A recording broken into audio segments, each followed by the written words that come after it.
I want to talk about something that really needs to be addressed that I don't see anyone else really talking about, but it's incredibly important. And I want to talk about something that's going to make all the difference in your playing and getting better at jazz. And I'm not talking about more techniques, more theory, or learning more licks or more tunes, more transcribing, anything like that. And if you don't have this key part, all the tools, lessons, exercises, licks, all that stuff isn't going to do anything and you won't do it. The key part is what's in here, your mindset. Your mindset with jazz and improvising is everything. I learned this the hard way going from a classical hotshot to a jazz nobody who couldn't even survive a jazz combo class playing a blues without crashing and burning. Back in my college university days, I was a classical major and thought I was hot stuff. That's when I first got into jazz and got humbled instantly. And imagine being a grown adult but suddenly realizing you're trapped in a baby's body who couldn't walk or talk, and that's what it felt like musically. I couldn't keep up, I couldn't improvise to save my life, couldn't even get through a tune without falling on my face. And I'll never forget the first jazz big band ensemble. That first day I was a nervous wreck, had no idea what all these weird looking chord symbols on all the lead sheets meant, or how to voice all these chords on the piano, and I was praying I didn't get called on to solo. And during the first tune, the director looked at me and he said, "All right, now take a solo." I completely froze up. My hands couldn't move. I couldn't think. I was literally frozen. And then this huge feeling of anxiety just washed over me. And I realized, wow, I have no idea how to play. And 14 years of piano playing and training just gone in an instant. So that was a major wake-up call. And that's when I got really serious about learning jazz piano, and just that was my life mission at that point. So I did what most people do. Collected more books, more exercises. I transcribed nonstop, learned everything I could get my hands on, and practiced for hours every day. I did that for about 12 months, and guess what happened? Not much, if anything. And that same thought kept coming back over and over again in my head saying, you will never be good at this. And then I got really frustrated, really discouraged, and even stopped playing for an entire month. And my first 3 years were just beyond brutal. And just so you know, if you're in your first 3 to 5 years of playing jazz, that's definitely the hardest part to get through. And I realized I was searching for complexity instead of fluency, interaction, or even just enjoyment. And jazz is a social music. It's all about conversation, not just correctness. All right, so now I want to talk about the mindset you want to have as an improviser. The improviser's mindset, because this is what's going to change your entire perspective. And if you've been feeling discouraged and frustrated with becoming a good improviser or a competent jazz pianist or any kind of good jazz musician, this is for you, and I think you'll feel a lot better after hearing it. You want to be more curious about process rather than product. The improviser's mindset is, if I let myself play, I will find things. I want to say that to you again. If I let myself play, I will find things. And those things will run out in their own time, and you'll find new things if you just trust yourself. And that I'm not scared of tension. Tension can be resolved, or it can be enjoyed, just like in real life. Things are happening, so how do you work with it? We like the puzzles. The improviser loves puzzles and solving problems. We know how music works and how tension releases. We're curious about how things might sound, or if we try to approach it from a certain mood or angle instead of complexity or conventional things and, what everybody says you should do or learn. It's easy to search for complexity, but what about the feel or the vibe, sound, colors, intention, mood, lightness, darkness, happy, sad, joyful? Ask yourself, what am I feeling in this moment? Or what does this song or tune make me feel? We can have things come from the harmony or bass that seems to determine a hierarchy of tones. The bass note is the root of something. Or we can reverse, which is to say, all bets are off about the underpinnings. And this is the exchange that I do. So I'll be in this structure that seems to come from the bass or the bottom, and suddenly I'll just color a melody. Which means I'm just hearing that tone and painting it a certain color, even if I don't know what that color is.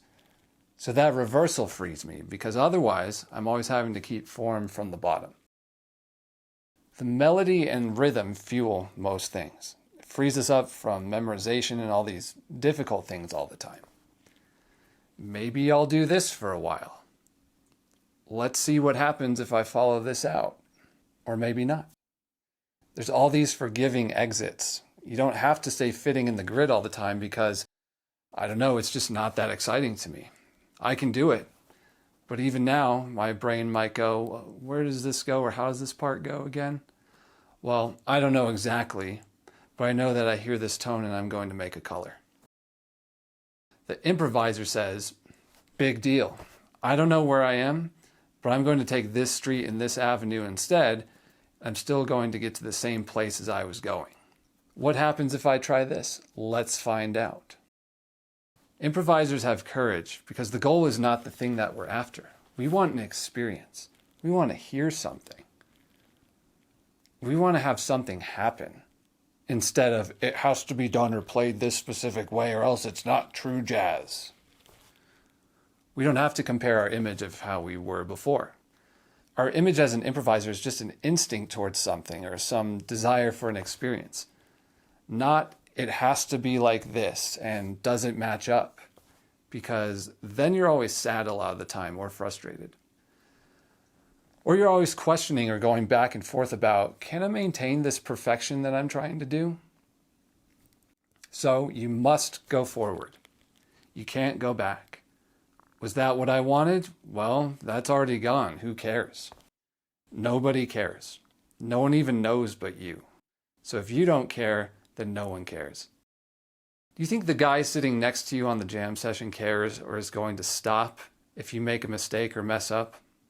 So that means you have to be in the present, more in the mindset of, let's listen to this sound and what it made. And then forward, which means, where does it lead? Well, I don't know exactly, but let's take this path to the left because it seems more interesting. Maybe it'll be cool. Maybe it's stupid. So what? Then we have this adventure. That's the mindset of the improviser. Now, I don't know how it lines up with how you live your life, but it's very freeing. So if you're not scared about being the greatest and getting the greatest, then it's really fun.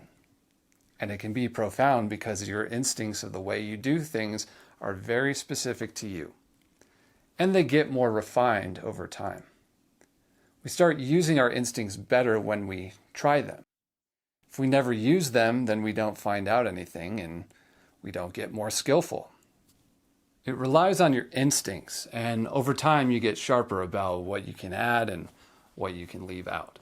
I like to hear and have a little slop in my playing versus perfection all the time. You're saying, here's how the world is, rather than how do I fit in the world? The world then conforms. I say it exists. The improviser turns it around. If you want to keep to the chord changes, you can. If you don't have to. We're grown-ups. The other night I was up until 3 a.m. practicing and I'm a little tired today. So what? When is it okay to decide to eat your pickle first or eat your dessert at the beginning of the meal? Who says you can't? Up to when is it okay? So we go with freedoms that we allow ourselves, not trying to prove we're competent with all these endless amounts of techniques and chops. We don't have to end after solos. We can make an interlude and follow that for a while until that's run its course. We can start from one single melody of the horn player, or the drummer starts improvising. Then we all start to come in, or all at once when it feels right. Let's see what happens. Chords can last 2 bars. Bass notes can last more than 1 bar if it changes. You're not in a prison.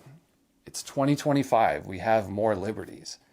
If we just show that we can play the same things that were happening in the 1940s, 50s, and 60s, that doesn't prove anything. Then we're just trying to be pure to something that's pretty much dead. So just have some fun and not be so worried if you can do it. You have to care less. Your mistakes become your style. And you might come in late with your left-hand chord and sound like Thelonious Monk and sounds even better because he didn't know either. We all suck, but you have to learn to suck in flow. in the flow of time. In jazz and as an improviser, you have to be a warrior and bulldoze your way through, and to own your mistakes and accept them. And if you can do that, it models it for other people. You can play the tune how you want to and how you hear it. It doesn't have to be played exactly as written or how everybody else plays it. So you must give yourself a chance to be right and to be fine with where you're at. You have to balance the analytical practice with just playing and allowing yourself to just play and be creative. Not thinking about all this theory, not thinking about if you can get through this hard part of the tune, not worried about if you can't voice this or that chord, and just enjoy it. I mean, really, what's the purpose of all this hard work and time you're putting in if you can't get any goodies out of it or simply enjoy it? So focus a lot on what I call real playing, which is playing and using things you know currently and where you're at, not where you're trying to get to or some fancy technique you can't even pull off in the moment. You know, every song has 2-5-1s, but what's really in the song that we like? What separates the song from others? You know, what's unique about it? Maybe it's the melody. Maybe it's the rhythm in the melody. You know, make some improvisations with those things. Take some time to use and explore those things. You can hint at the melody in an improvisatory way with your introduction. You can improvise with how the melody sounds, the rhythm of it, the intervals, anything. Always ask yourself, what's the vibe of this song? What's the feeling it invokes or gives me? How do I want to tell my version of the song? You don't need to wait until you're ready.